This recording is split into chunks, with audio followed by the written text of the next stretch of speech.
And while we were out here at the fair, State Ag Director Greg Ibach paid us a visit. Big thing, the topic that we were going into before the fair started was trade, especially with Taiwan. And for those who might not quite understand, this is very significant. How significant is this?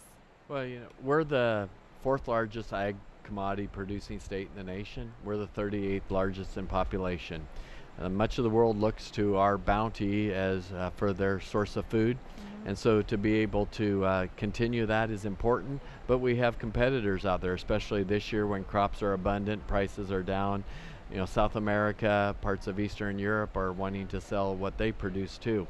So we need to be there, we need to ask for their business, we need to thank them for their past business, and we need to look for ways to help them promote our products in their marketplace too. Absolutely. So Taiwan, $400 million, beef, pork, and some other products as well. Yeah, corn, wheat, soybeans, and distillers grains.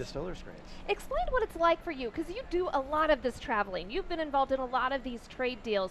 What do you see? What do you hear from people from other countries about Nebraska products?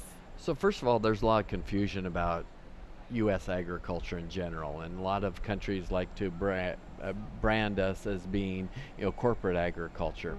And so I think it's important for us to tell the story about how we're family farms and ranches. Many of us on the 5th and 6th generation of being on the same acreage in the same communities, and so debunk that myth. And then, talk about how we do go about producing our agricultural products. But does the Nebraska name mean something? Can you say Nebraska beef, and does that resonate worldwide? Yes, we've actually worked very hard since 2005 to try to brand Nebraska as a subset within U.S. category. And if you look specifically at beef, we were about 3%, Nebraska shipped about 3% of the U.S. exports in 2005.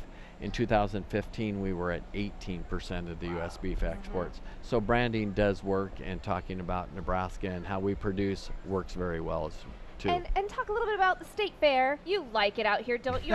I mean, the move to Grand Island and what we've done out here, and the showcase of agriculture, what do you think the impact of the state fair is on agriculture here in the state? Well, I think that this has been a great opportunity. I do love the state fair, and so maybe I'm a little bit biased, but we've been able to do different things here to showcase agriculture, the Raising Nebraska building, and just the youth shows as well as the open class shows in livestock are much bigger than they were before. And so it's a great opportunity for people from urban areas and small towns that don't understand agriculture to get the opportunity to see it and learn about it. And I know Steve and I we're excited for the state fair, but also Husker Harvest Days will be here before you know it. It will. Will we see you this year, or will you be busy? I'm going to be at Husker Harvest Days. You are? Yes. Because last year you had your big conference, yeah, right? And this year it's a week later, and we're hosting it here in Nebraska, so we'll have virtually every secretary, director, or commissioner of agriculture in the U.S. in Nebraska that week. What a great deal.